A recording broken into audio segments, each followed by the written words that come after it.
近段时间以来，美军在印太地区动作频频，不仅在太平洋举行环太军演炫耀武力、大搞阵营对抗，还派出里根号核动力航母进入南海进行军事演练，罕见地将 B-2A 隐身战略轰炸机部署到澳大利亚。那么，美军这一系列动作都有怎样的关联？美国又如何人为制造假想敌、拉帮结派，谋求地区乃至全球霸权？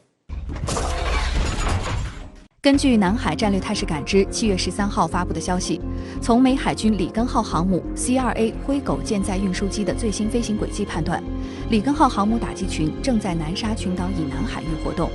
同一天，美国第7舰队发布消息证实，里根号航母打击群正在南海活动。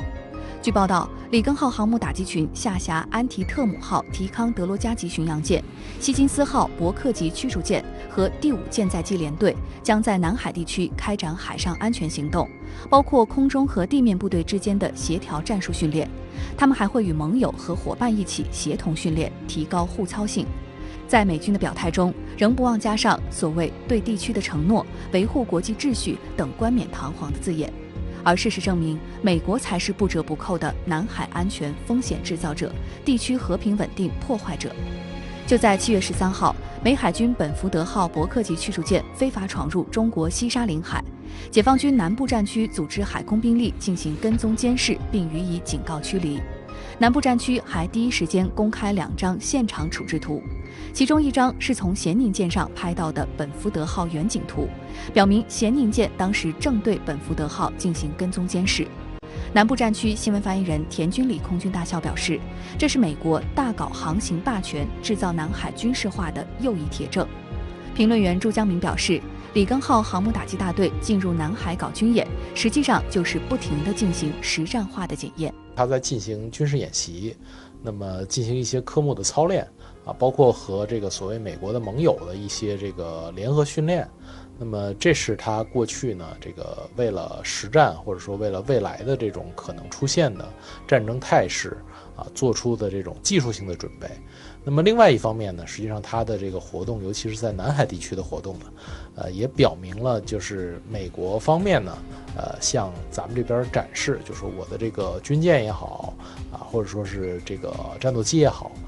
不仅可以在这里训练，而且随时呢可以转化为这种作战和战争的状态。那么这个可以说是对咱们方面的一个威慑吧。值得指出的是，由美国主导的环太2022大规模多国海上联合军演正在夏威夷群岛、加利福尼亚州南部及周边海域展开，共有来自26国的2.5万名官兵参演，出动水面舰艇38艘、潜艇4艘、战机170余架，将一直持续至8月4号。分析认为，虽然里根号航母并不在参演名单中，但很可能会在远距离暗中参与部分演习内容。这绝对是环太军演其中一环。最近几年呢，这个随着美国重返亚太的这种调门越来越高，它的这种环太军演呢，这个本身的这种目的性也非常之强，实际上就是执行它所谓的新的印太战略，也就是说针对中国针对这个南海或者说甚至乎针对台海的这么一种这个军事威慑行动所以说它在南海的活动呢不仅是环太军演的一部分，也是这个现在这次环太军演的主要目的之一。7月14号，人民日报海外版发表题为《环太军演是在亚太为冷战招魂》指出，此次环太军演参演国数量、出动舰艇规模、兵力配置都创下新纪录。据美方宣称，军演安排了一系列实战程度较高的演练科目，演习场景的复杂程度也有所提高，对参演各方在情报信息共享、战术保密通信等敏感领域的协同作战能力提出了更高要求。一些新型装备和作战力量也将在演习中得到检验。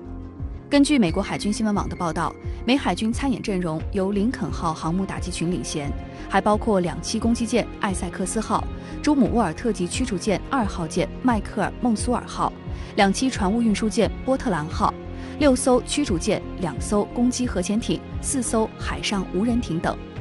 分析认为，美军是在通过这次环太军演与核心盟友演练联合作战的新战法，包括如何进行分布式杀伤、2栖作战如何更有效进行、有人和无人装备如何配合等等。our main purpose for Unmanned Surface Vessel Division 1 is twofold. One, to produce a program of record unmanned surface vessel for the fleet. And two, to find the right blend of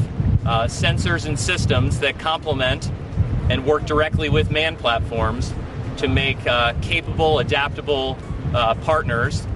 between manned and unmanned systems, both with our Navy and other navies, as we are here for RIMPAC. 这次演习最特殊的地方呢，实际上它的实战性比过去表现的都强，尤其是像这个它所谓的 AUKUS 这个日本、澳洲这些国家呢，他们这个跟美国的这个战略跟得越来越紧，所以说呢，他们的这种联合协同呢，已经不再是一个军事外交的行为，而是说就是准备在战时执行这种海上盟友的这种相互掩护啊，这个共同进攻啊这样的一个策略所以说呢，它的这个演习呢，我们可以看到有很多的科目都是实实在在的实战。